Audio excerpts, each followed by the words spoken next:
శ్రీ గురుభ్యో నమ. శ్రీ మహాగణాధిపతి నమ. సరస్వతి నమ. ఓం శ్రీమాత్రే నమ.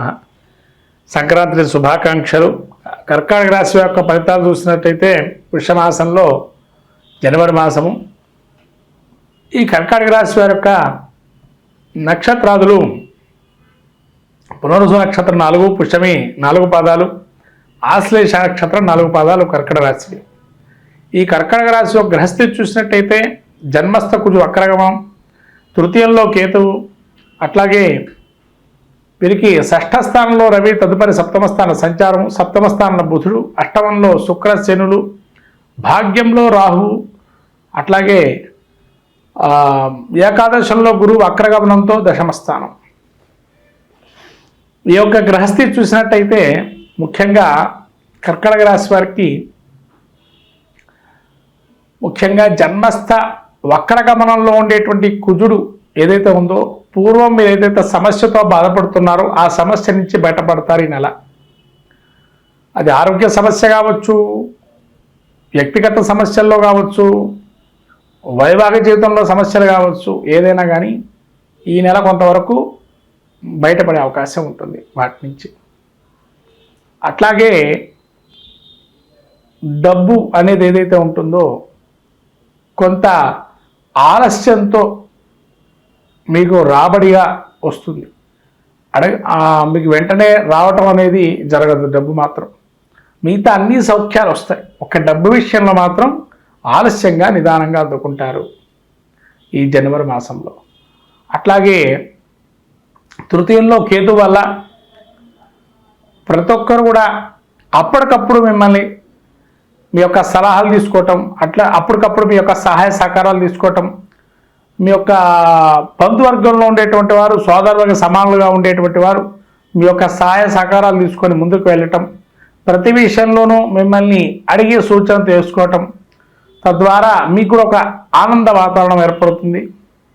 అట్లాగే ఈ యొక్క షష్ఠ స్థానంలో రవి సంచారం వల్ల ఆరోగ్యం ఏదైతే ఉందో అది చాలా అద్భుతంగా ఉంది ప్రస్తుత కాలం. రాబోయే సప్తమ స్థానం సంక్రాంతి తర్వాత నుంచి సప్తమ స్థానంలో రవి సంచారం వల్ల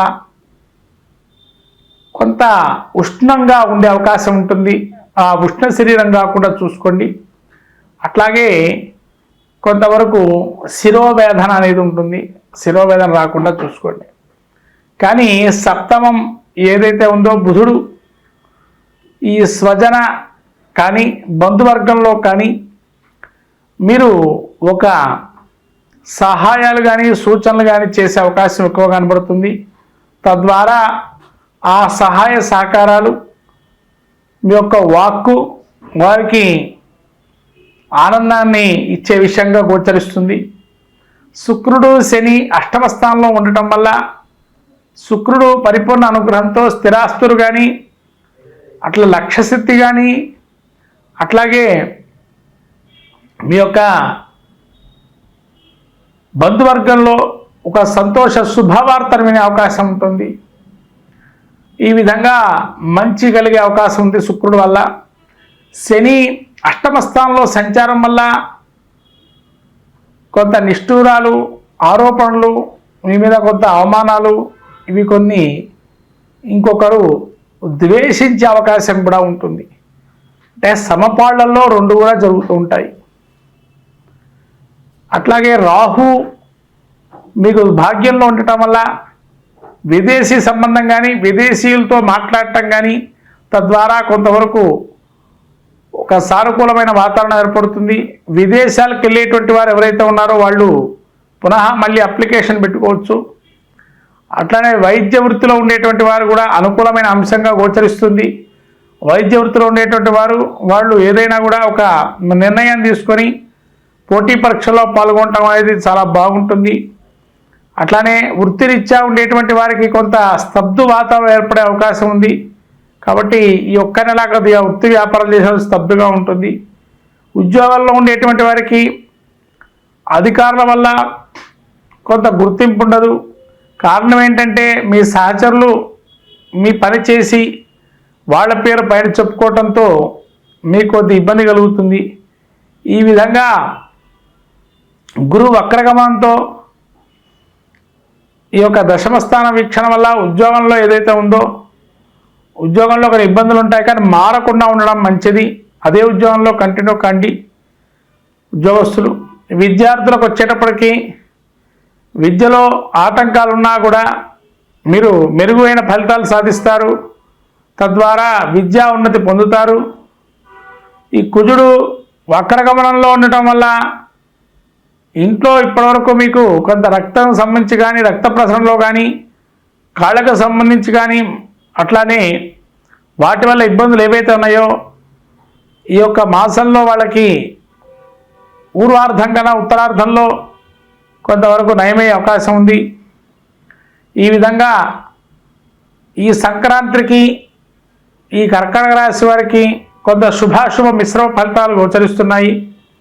కాబట్టి కొంతవరకు వీళ్ళకి ఇంకా మంచిగా పరిష్కారమయ్యే ఉన్నతి పొందేటువంటి మార్గాలు సుబ్రహ్మణ్య క్షేత్ర దర్శనం చేయటం, అట్లాగే ప్రతి ఆదివారం రోజు ఎక్కడ దగ్గరలో ఉండేటువంటి మానసాదేవి గుడికి కానీ నాగమ్మ గుడికి కానీ పాలు పోసి పుట్టలో ఆ యొక్క అమ్మవారి అనుగ్రహాన్ని పొందాలి.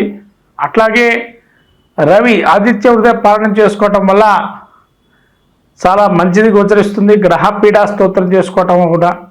ఇటువంటి కర్కాటక రాశి వారికి పుష్యమాసంలో శుభాశుభ మిశ్రమంగా గోచరిస్తున్నాయి ఫలితాలు. మొత్తం మీద ఈ ద్వాదశి రాశుల వారు ఈ సంక్రాంతికి ఏది పాటిస్తే మాకు బాగుంటుంది అనుకునే దానికి వస్తే ద్వాదశి రాశుల అందరూ కూడా సవిత్రు సూర్యనారాయణ స్వామికి ఉత్తరాయణ పుణ్యకాలంలో దానం, స్నానం, జపం, వ్రతం లాంటివి చేసుకోవటంతో కానీ లేకపోతేనా వచ్చేటువంటి బ్రాహ్మడికి స్వయం పాక దానం ఇవ్వటము, అట్లాగే ఏదైనా బెల్లము కానీ నువ్వులు కానీ అట్లానే తెల్ల నువ్వులండి, నల్ల నువ్వులు కావు, తెల్ల నువ్వులతో చేసే పదార్థాలని ఇవ్వటం వల్ల కూడా మనకుండేటువంటి ఆరోగ్య రుగ్మతల నుంచి బయటపడతాము.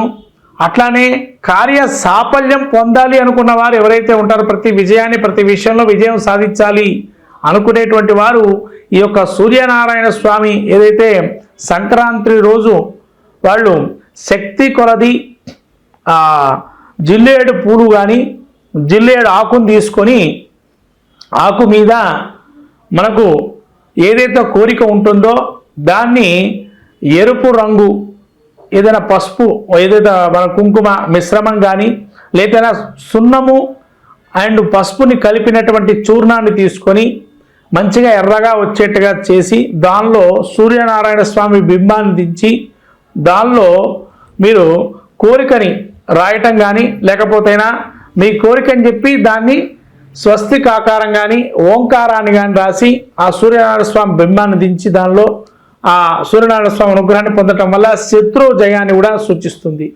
ఇంకా కొంతమంది ఏదైనా అక్షరం రాయదలుచుకుంటే కనుక హ్రీం అనే అక్షరం రాయటం వల్ల ఆ తెల్ల జిల్లేడు ఒక ఆకులో సంక్రాంతి యొక్క స్వరూపంలో సూర్యనారాయణ స్వామిని హేంకార శబ్దంతో కనుక ఆరాధన చేస్తే మనకు అన్ని విజయాలు సాధిస్తూ సకలము కూడా విజయం సాధిస్తూ ఉంటాము. హ్రీంకార బీజాన్ని కనుక ఆ యొక్క తెల్ల జిల్లేడు ఆకు మీద రాసిన ఎరుపు రంగుతో రాసి ఆ రాసినటువంటి ఆకుని ఆంజనేయ స్వామి దగ్గర పెట్టడం వల్ల మంచి ఫలితాలు చేకూరుతాయి. ఈ విధంగా సంక్రాంతి రోజు ఈ విజయాన్ని సాధించే అవకాశానికి ఈ యొక్క సూచనలు చేసుకోవడం జరుగుతుంది. మొత్తం 12 రాసుల వారు ఇది పాటిస్తే కూడా మరి మంచిది. హరి ఓం.